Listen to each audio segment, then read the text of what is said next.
The captain avoided me for most of the journey. I spotted him only once, in port, as he walked into the pilot room. He was a squat man with a bushy beard, a pinched face, and a nose that reminded me of a goldfinch beak. I called out to him to ingratiate myself, but he ignored me and went about his work. I was told he liked to keep to himself, but I assumed that since the company had paid for my passage, he would eventually avail himself to me. We were on our third night on the river, and I hadn't seen the hide or hair of the man. I started to think that the pilot room wasn't just where he controlled the steamer, but also his nest. The Big Easy River Company had hired me to write about their new 4-day trip up the Mississippi River. It was a test run, and I'd have the whole place to myself. The accommodations were passable, but not spectacular. The previous month, I had been aboard one of the newer luxury ocean liners, and the rooms on that ship were busting at the seams with extravagant touches. This steamer had only given me a mint on my pillow. Regardless, the trip was not my first concern. The company paid me good money for the story, and the extra bonus they provided, when I arrived, ensured the coverage would be positive. The Big Easy River Company had once been the class of the river, but had fallen behind competitors offering quicker trips at lower prices, not to mention the growing ocean liner business that sailed into the port of New Orleans and promised locales more exotic than Kansas or Missouri. The ride along the Mississippi was smooth, but the constant thwack of the paddle hitting the water and the steam engine clattering did not allow for the most restful sleep on the ship, especially if you were near the big wheel itself. Thankfully, I wasn't. But that last night, I found myself growing restless. I became convinced that the captain had to have stories to tell. I found it queer that, despite the dire straits the company found itself in, he refused to speak to me. I was sure he would have all kinds of tales to color my story, yet he rarely left the pilot's room. Since sleep wouldn't come, I decided to walk around the ship when everything was still. See if my smooth-talking ways might get the crew to open up.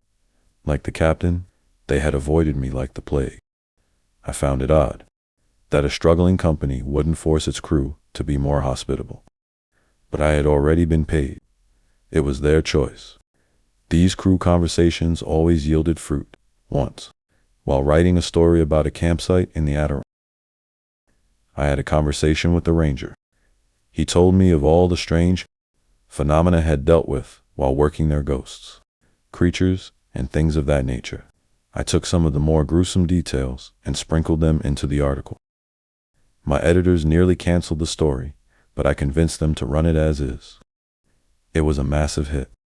Reservations at the campsite were booked up to 2 years in advance. The truth was, if a place was eerie, ghoul chasers, my preferred name for dark tourists, were always drawn to it.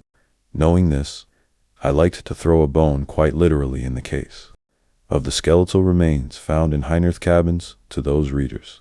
Ghoul chasers flocked to these places, hoping to have a paranormal encounter to impress neighbors back home. Not every client wanted to cater to the ghoul chasers, but money is money. Any complaints were dulled by the wads of greenbacks they pulled in post-publication. I hoped for something along those lines during this trip, but had rolled snake eyes so far. It was a shame, because there had to be lore and legends surrounding the mighty Mississippi. It'd go a long way if someone would comment, but Mom was the word. I even prompted several porters, but they kept their cards close to the vest. I assumed this edict came from the top down. This led me to believe I'd have to get stories from the captain's lips alone. As I rounded the ship's prow, I was stunned to come face to face with the captain. He was smoking a pipe and staring out into the inky blackness. Spray from the water dotted his face and belly. Droplets rolled down his body. But he didn't seem to mind. Divine intervention, I thought. Something hidden out there? I asked with a warm, soft chuckle. Aye, he said, his eyes never straying from the black. I laughed again. Should I be concerned? He didn't respond with words. He puffed on his pipe and blew out a cloud of gray smoke that mingled with the night air. You're the writer, eh? I am, I said, extending my hand. I've been hoping ID get a chance to talk. Your crew speaks very highly of you. He didn't shake my hand. I sheepishly pulled it away. They're a good bunch. Flattery didn't get me anywhere, and I changed tactics. Been with Big Easy for long? No, he said, tapping his pipe on the railing. I came aboard a month ago, when the new owners came on board as well. Correct? Where were you before? I've piloted many a boat down the river over my life. Find it rewarding work. He shrugged. I just keep rolling along. What drew you to the job? He paused and carefully chose his words. I allowed myself to believe that maybe he was opening up. I needed work after my last job ended. Poorly. Oh, what happened? Who were you with before? Private owner, and I don't care to speak on it. I pulled out a cigarette and offered one to the captain. He demurred my offer, but pinched fresh tobacco into his pipe. He was going to stay for a while. I offered a match, and he leaned in. Was it a private shipping company? Pleasure cruise? Little of both, he said. Brought his family with him, wife and a doll baby little girl. He looked away and sighed. I told him to keep those babes at home. The wild river was no place for them. But he insisted. Same in my business, I said, taking a puff of my smoke. When the money men insist, we do it. Some men have no sense. Some men don't, I agreed. Are there a lot of smaller shipping companies along the river? Not as many as before. Big fish eat the little fish, he said. But he wasn't hauling goods for some shipping company. He was into something else. Smuggling, I asked. The man was worse than a smuggler. A damn fool adventurer. Rich as Croesus. Paid handsomely for the things he wanted. I was right about there being a story. This old salt had taken a big nuke-to-muck, with cash to burn on a secret but deadly mission. A mission that may have ended tragically. The captain was not forthcoming with details, but was starting to open up. I'd work him, and he'd eventually give up the ghost. Before I came, I read up on the river's history. There were a lot of tales of pirates, using the river to hide their ill-gotten gains. Was your man after buried treasure? Something like that? Oh, I said, taking a drag of my cigarette. Whose buried treasure was it? Blackbeard. Pegleg Pete. He stared up at the onyx sky and shook his head. Wasn't a treasure, exactly, but I've said too much already. He turned to leave. And I saw the more colorful elements of my article walking away with him. I shot my arm out and caught his. He stopped and glared at me. Look, I understand you don't want to share this information. I do. But it looks like you might need to unburden yourself. Anything you tell me now, it'll keep off the record. You have my word. He paused, and I saw the wheels in his mind turning. Would you do a blood oath to that promise? It was my turn to pause. A blood oath. Aye, he said, pulling a small pocket knife out and presenting his hand. It was scared from various other blood oaths this man had taken over the years. This information needs to stay secret. Too many great men and women have met their ends because of it. I eyed the ancient knife and wondered when the blade was last cleaned. Perhaps my story was good enough as written. Just then, there was a flutter in my mind, and an exciting prospect came to me. Maybe old salt stories were an untapped gold mine in the publishing world. This might be my way into that world. I'd deal with the scar if a carved-up hand transformed into money in my palm. All right, I said, and offered up my palm. In a flash, the captain sliced a scarlet slash across my skin. I clutched it with my other hand as blood seeped out through the tiny slits. Without batting an eye or wiping off the knife, he sliced his palm to a shake on it. I did and felt our blood mingling. I shuddered. The things you do for an exclusive? Now, I said. Pulling back my bloody hand, what was he looking for? Not a treasure, but a location hidden down one of the tributaries. There surely can't be unexplored places along this river. There are unexplored places all around us, he said, taking another puff. You just have to know where to look. What was at this hidden place? An old temple mound, he said. Treasures are in there. You're not understanding. There ain't any physical treasure. The treasure is the mound itself. How can an old pile of dirt be worth anything? It's a sacred place built by the first peoples that populated this land. Indians older, he said. I laughed. He didn't. Man didn't create this temple.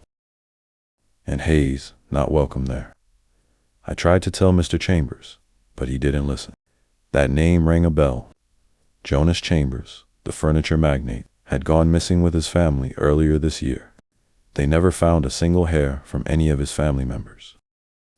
After the investigation, there had been a sensational trial between his surviving siblings about dividing up his assets. It had gotten ugly. Ultimately, the company folded. What struck me as odd was that the papers had reported that Jonas Chambers had been traveling by train and never arrived at his destination. Jonas Chambers, I asked, seeking clarification, had obsessed over the temple for years. ID refused him 7 times before he finally won me over. I wish I had stayed firm in my rejection. You were there. How did you get away without any physical harm? I stayed in the steamer.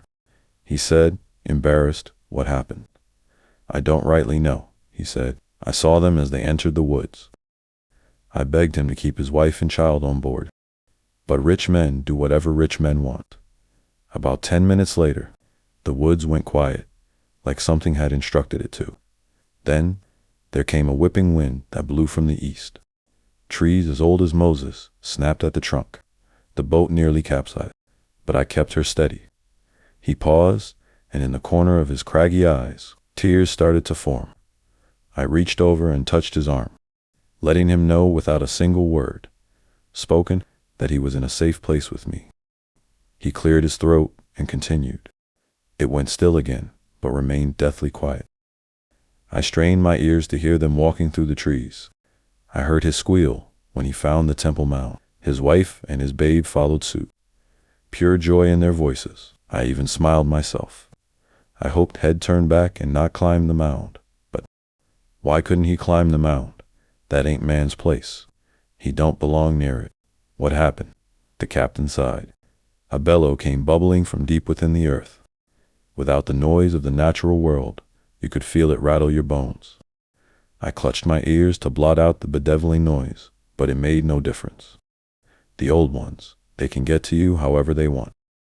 A chill raced up my spine at the mention of the old ones. You hear all kinds of fantastic stories. When you've dabbled in the paranormal for as long as I have, often they're independent of one another, and most are hoaxes.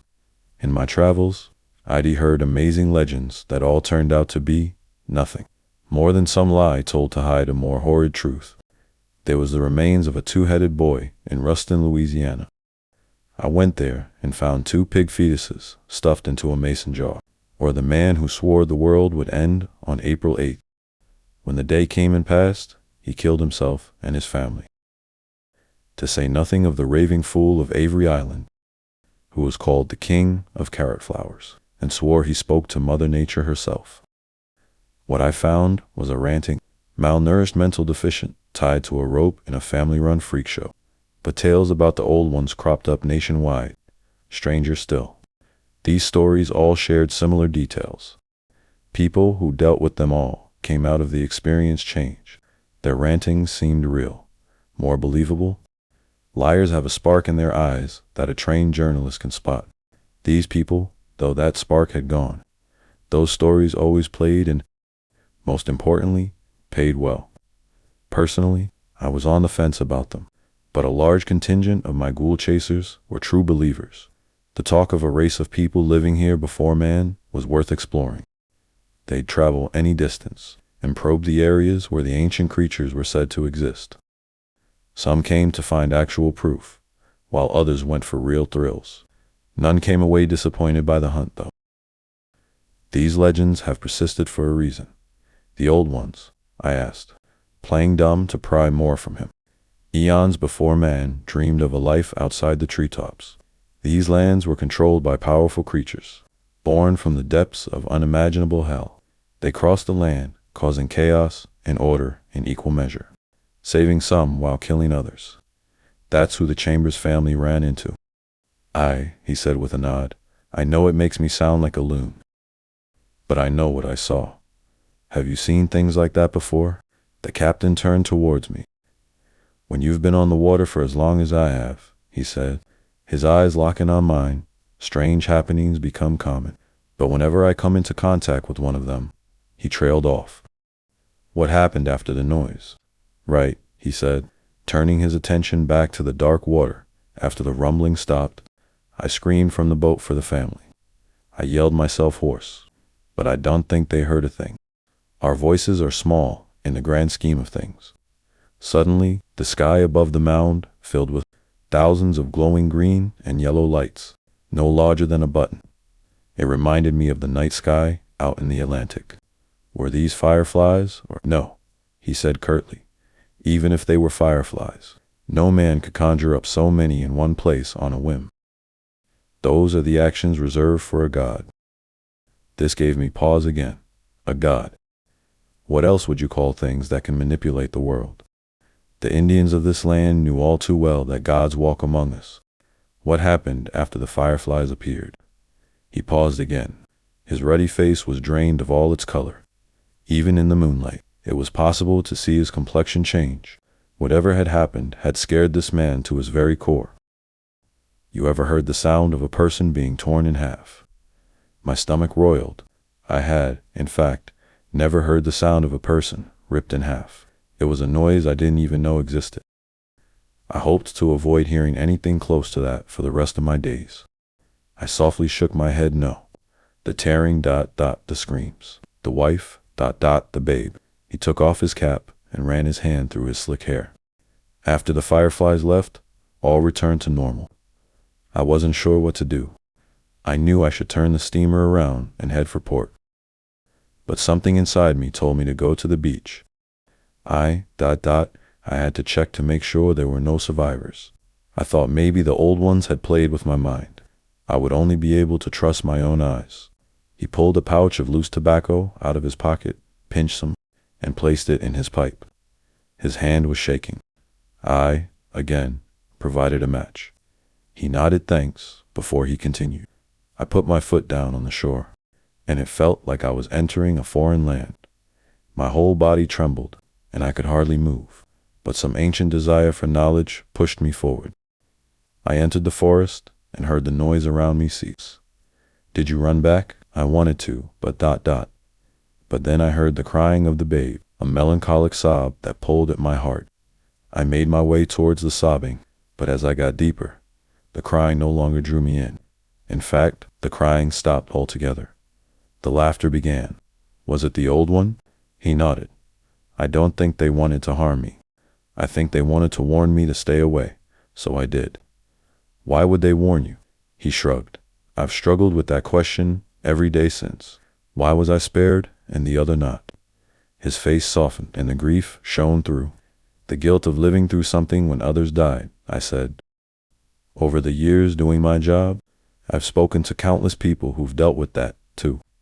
What you're feeling? It's normal, I said, hoping to convince him to keep talking. I am engine, he said, resigned. I keep rolling on. Even engines need to refuel. Captain. He ignored me, but I pressed on. You lived because you were supposed to. Nothing more, nothing less. Just the luck of the draw. No divine intervention necessary. But there was. They let me live, but they've also cursed me. Cursed me with the knowledge of their existence. He shook his head. Now, I've cursed you as well. I laughed. How have you cursed me? With knowledge, he said. I told you where they can be found. Now you'll want to go see them. I don't even know where they are. He pointed his pipe at the shore. That's where we beached, he said, staring at the banks. How can you be sure that is the exact location? I asked. Dubious of this coincidence, the captain didn't share my doubts. That's how they weave their black magic. The old ones are playing tricks. Man, putting us together right near where the temple mound is located. I stared out at the shore, but didn't see anything but black. I wasn't even sure there was a tributary there. But I don't have the eyes of a sailor. I can't tell the subtle differences between dark water and dark land. The first thoughts that flooded my brain were you're absolutely correct. I have no desire to go there. But then there was a flutter in my mind. Sure. Danger loomed. But if I witnessed something as incredible as the old ones, this would be the biggest story of my career. The payday would be massive. Hell, international fame might follow. They're talking to you, aren't they? The whispers, I've heard them, too. I shook my head. I only hear my own thoughts. Are you sure those thoughts are yours alone? Yes, I said, but found myself doubting my answer. Were these thoughts mine? Was this thought mine? Had any of the thoughts that led me to this moment my own? Of course, they were. Only I control my own destiny. At this moment, I became keenly aware that this tale was starting to sound extraordinarily like the other hoaxes I'd seen before. Was the captain messing with me? I had no proof he piloted the ship that led the Chambers family to their final destination. Wouldn't I have heard his name as the story became a national sensation? Was he playing a trick on me because he hated the press? He had avoided me the entire voyage, and it was strange he was now spilling his guts, like we were old gal pals chatting about unrequited love. Was this some silly prank he devised to mess with me? The more I let the thought breathe, the more alive the idea became. Yes, he had to be messing with me. If you want, I can take you there, he said, tapping the spent tobacco out of his pipe. There was that flicker at the base of my skull again. I'd like that, I said, surprising myself. I had meant to say no, but my voice vetoed my brain. Are you sure? Yes, I said, my mouth again taking the lead. I need to see this. He nodded and exited the deck for the pilot's cabin. I stood along the railing, my mind screaming at my body to run and stop him. But my legs wouldn't dislodge from where I stood. Something had ensnared my mind. It was in control. I could watch, comment, or object, but changing course was impossible. The river's current had us now. All that was possible now was to float along and pray the river didn't lead us to a waterfall. The steamship turned, and from my spot on the prow, the hidden tributary of the river came into view. It'd be a snug fit, but the captain was a masterful pilot and guided us with little trouble. The riverboat gently nudged against the shallows and came to a stop. The woods before us sang the most fabulous symphony Mother Nature had ever conceived. It was so loud that I found my thoughts, and only my thoughts drowned out in the noise. The thoughts of the intruder in my mind had no problem speaking with the captain, who had returned from his perch. The water is shallow here, he said, nodding towards the ship's side. That ladder will take you down. It'll wait for you. Sounds great, I cheerfully said. Was it still me? Before a thought manifested in my brain. I declimbed the ladder and stepped into the frigid river water. It didn't slow me down, and a few steps later, I was on terra firma again. Despite this being a wild spot along a wild coastline, I spied a small trail laid out before me.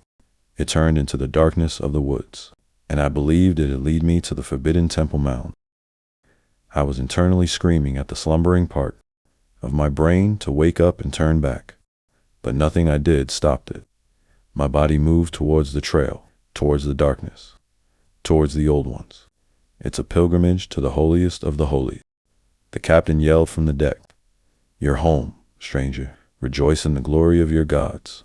Praise be." I hollered back as I walked into the foliage and lost sight of the shore. I strode down the well-worn dirt path. My feet slapped against the mud with each footfall, making me slide a bit. The noise around me now was deafening. I understood that nothing inside these woods feared man, which meant one of two things: they didn't know about man, and thus weren't afraid of his arrival, or that there was something much worse than man in these woods. I prayed for option A, but feared it was B. I stepped along the path, and my foot hit something I wasn't expecting: a stone pathway. The noises around me vanished as soon as my shoe's sole hit the rock. I had triggered something. It was just as the captain had told me. The winds would be next. The gale force arrived, sending me flying through the air until I slammed against the side of an ancient oak with a crack. A heavy branch above me splintered and came screaming toward the ground. Though dazed, I managed to roll out of the way as the branch crashed into the ground with a sickening thud. It would have crushed me to goop As I rolled for my life, my head bashed into a rock on the ground, sending painful bursts of color into my vision. Pain racked my entire body. The gaping wound on my forehead trickled blood down my face. I was miserable, but the jolt to my head had broken the spell. My entire mind was mine again. My first thought was my best move, or you'll die. I stood, my legs wobbly under me, and made off for the river again. As I went crashing through the brush, new wounds opened on my face and exposed arms, but I kept moving. As soon as I broke through the brush and came face to face with the steamship, the crack of a revolver broke through the night sky. A bullet whizzed past my body. The captain had fired the shot. "You must go to the temple mound," the old ones demanded. "I am your engine, lords. I keep rolling on." He pointed his gun and squeezed off another shot.